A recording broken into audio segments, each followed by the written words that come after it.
এটা কি আপনার প্রথম বিয়ে? জি। বর্তমানে কোনো গার্লফ্রেন্ড আছে? না। অতীতে ছিল?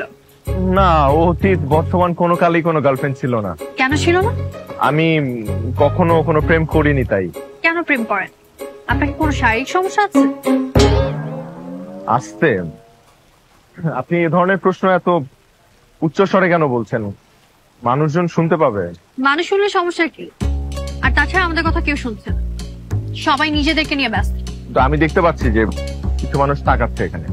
আপনি কি আমাকে দেখতে এসেছেন নাকি আশেপাশে মানুষজন? জি, আপনাকে দেখতে এসেছি। তাহলে আমাকেই দেখেন। এখন বলেন, আপনার কোনো শারীরিক সমস্যা আছে কি না? দেখেন, আমি এটা কখনো যাচাই করে দেখিনি, তবে আমার বিশ্বাস আমার এই ধরনের কোনো সমস্যা নেই। আপনি কান পিয়ার্সিং করেছেন কেন? এটা ম্যাগনেট, আপনি চাইলে আমি আপনাকে খুলে দেখাই। না না, লাগবে না। আপনার শরীরে কোনো ট্যাটু আছে? একটাও নেই। আপনি চাইলে আমি আপনাকে। না না না, থাক। আপনি আমাকে এতগুলো প্রশ্ন করছেন কেন?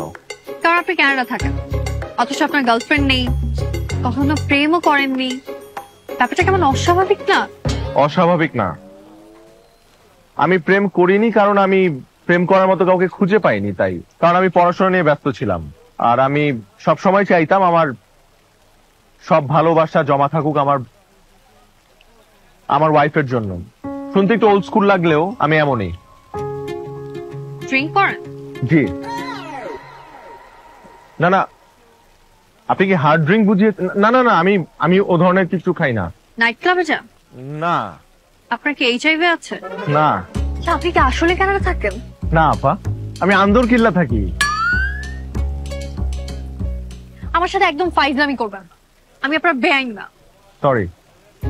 দেখেন, আমি কানাডা সিটিজেন, আমার কাছে পাসপোর্টও আছে। আপনি যদি চান আমি আপনাকে সেটাও দেখাতে পারি। কিন্তু আমাকে নিয়ে আপনার এত সব সন্দেহ হওয়ার কারণটা কি? কারণ আপনি কানাডা থাকেন, অথচ ড্রিঙ্কস করেন না, গার্লফ্রেন্ড নেই, নাইট ক্লাবে যান না। ব্যাপারটা আমার কাছে নর্মাল লাগছে। দেখুন, একটা মানুষ দেশের বাইরে থাকে তার মানে তার এসব থাকতে হবে এর কোনো মানে নেই। আমি একজন পিওর মুসলিম। Thank you. আরো খাবার আছে না? হ্যাঁ, ওগুলো নিয়ে আসেন। Thank you. আরো ফুড আছে মানে? আপনি কি আগেই খাবার অর্ডার দিয়ে রেখেছেন? জি। আমার কি পছন্দ অপছন্দ না জানি আপনি আমার জন্য খাবার অর্ডার দিয়ে দিলেন? মানে বিষয়টা অনেকটা নিজের পছন্দ অন্যের উপর চাপিয়ে দেওয়ার মতো হয়ে গেল না?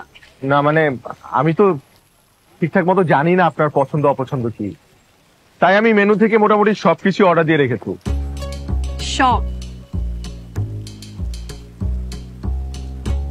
সব খাবার অর্ডার দেওয়ার বিষয়টিও আমার পছন্দ হলো, কারণ এইটা একদিকে অর্থের অপচয়, আর অন্যদিকে আপনার নিজেকে জাহির করার একটা চেষ্টা। মানে আপনি এটা শো অফ করতে চাচ্ছেন যে আপনার অনেক টাকা, তাই তো? আমি এখন উঠবো। কেন খাবেন না? এতগুলো খাবার অর্ডার দিলাম। না, আমার খেতে ইচ্ছে করছে, আপনি খান। এত খাবার আমি একা খাবো? যতটুকু পারেন ততটুকু খান।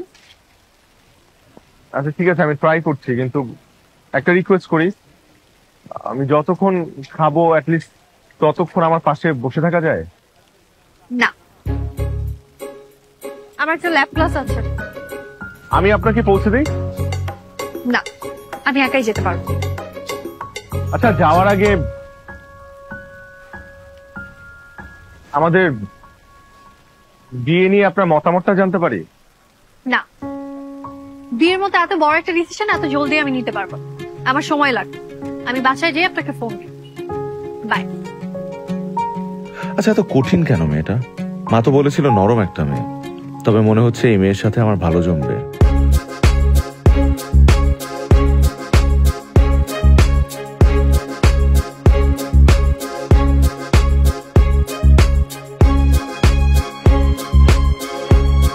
চাচি, দুপুরে কিছু খেয়েছেন? এখনো কিছু খাই নাই। এখনো খাননি? তাহলে চলেন, আজকে দুপুরে আপনি আমার সাথে খাবেন। না না, ভয়ের কিছু নেই। একটু আগে দেখলেন না একটা মেয়ে খুব রেগে রিকশায় চড়ে চলে গেল? সেটা আমার হবু বউ।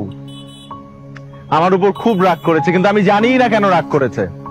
আমরা দুজন মিলে রেস্টুরেন্টে অনেক খাবার অর্ডার দিয়েছিলাম একসাথে খাবো, কিন্তু খাওয়া হয়নি। আসেন, আপনি খাবেন আমার সাথে, আসেন।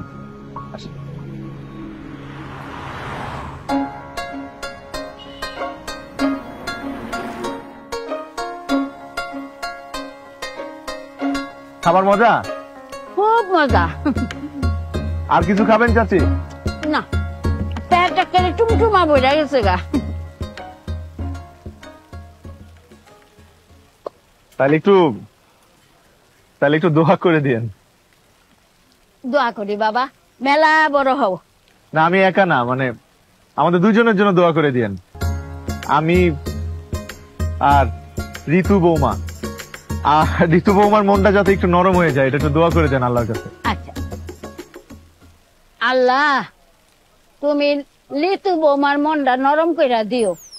লিতু না ঋতু।